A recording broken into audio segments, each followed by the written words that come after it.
Okay, we're going to talk rain. We've had enough rain, yeah, but we're still going to talk about it. And I want you to just look at the dividing line. We're just working on this, and it is just stunning, I-44. And I was like, okay, a lot of rain in the orange, not so much in the green. And in fact, goes to very little further north and west you go, away from the downtown Tulsa area and just along I-44. 4 or 5 inches of rain common. Again, these darker reds and oranges colors. And then you see 3, 3.5 to 4.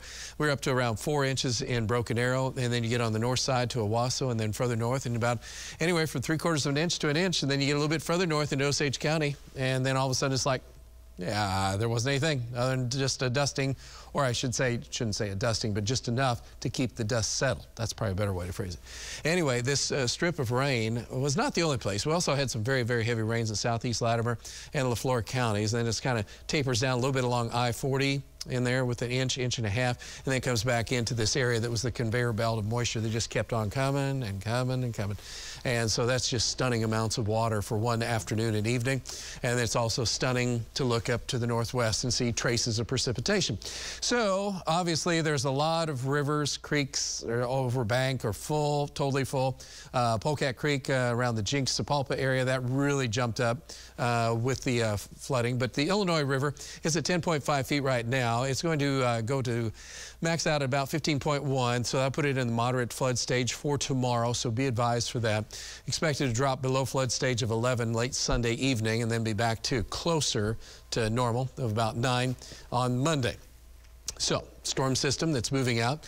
Tornado warnings have been along that storm system, and it's a very wet, heavy, big, strong storm, as you can tell. There's going to be winter storms possibly around Chicago.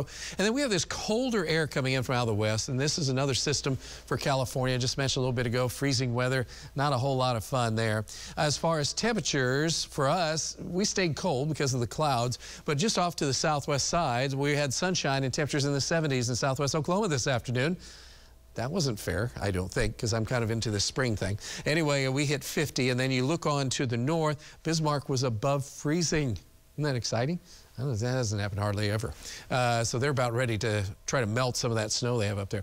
But right now, our temperatures are still bogged down in the 40s across our area. It's cleared out west. Temperatures have dropped from the 70s down into the 50s there, 60s down to North Texas. And so there's no super cold air, but there isn't any really warm air either. Temperatures tonight are in the 40s to near 50 once you're down to the south. And as we look at tonight, there's showers to the north. Tomorrow will be in the 30s to around 40 to get you going in the morning for your Saturday.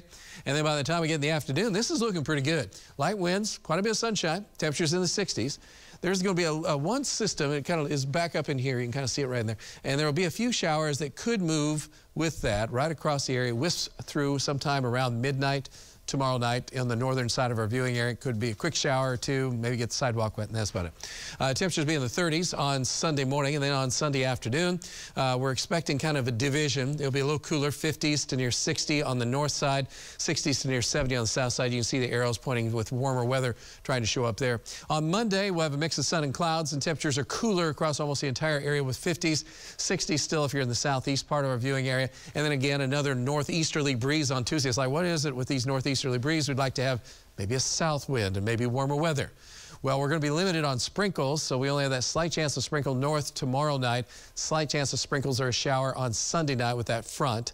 And then after that, it's kind of quiet. And then we're just kind of near normal. We're having some ups and downs, but nothing radical. So as we look at what's happening right now, we're at 47 degrees.